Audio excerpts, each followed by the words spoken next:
John, first of all, new club captain, you must be honoured to have got the armband. Yeah, massively so.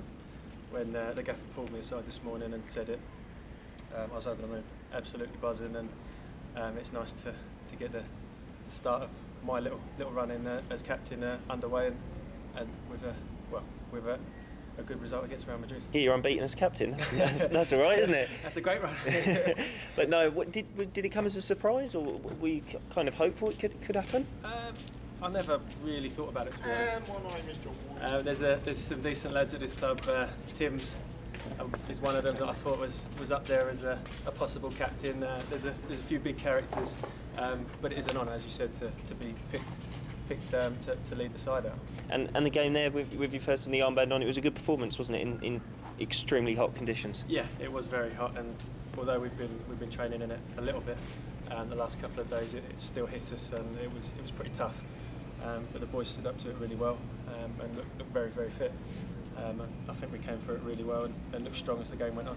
Yeah, I mean, all the new lads have settled in really well anyway, but this trip can bond the squad even more, can't it? And it has done. Yeah, definitely, because you're in such quite close quarters that you're around each other pretty much all the time, and I think you get to know each other a lot better than you would have done previously, and people sort of start making those friendships and bonds that help on the pitch for the Saturday. Yeah, I mean, the manager is hopeful that you can sort of, as captain, not miss a game, and you're quite consistent, aren't you, in your performances? We've seen that from pre-season. Yeah, it's something I like to stick in, is that I do try and keep my levels at a decent level and not drop below them, and try and keep my standards really high. And I think that's obviously helped the gaffer's decision to put me as the big dog. Today we played a sort of 4-3-3, and it was Freddie or Barry coming back. Was that different to having sort of a right midfielder on that side?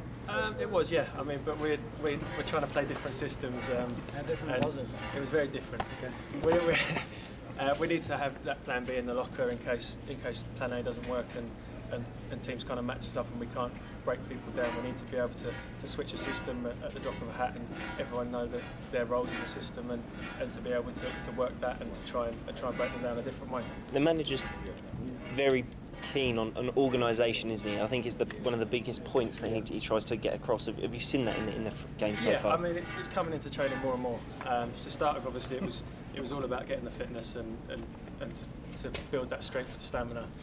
But as we get closer to the season, I'm sure it's going to come in a lot more, and we're going to get towards being that tight unit and work from a solid base. Yeah, have you had any experiences as captain before?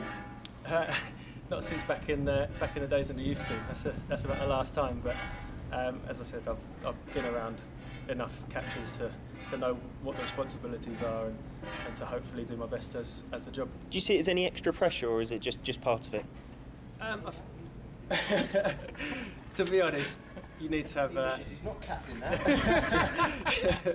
You need to have kind of 11 leaders on the pitch. It's not just down to the captain, although at times it's going to be down to the captain to try and G things up and to try and switch things up when things aren't going right. But as I said, you need to have those leaders on the pitch to bring everyone up to standard and to keep the levels high. Perfect. Anything else, Chris? No, let's go. No?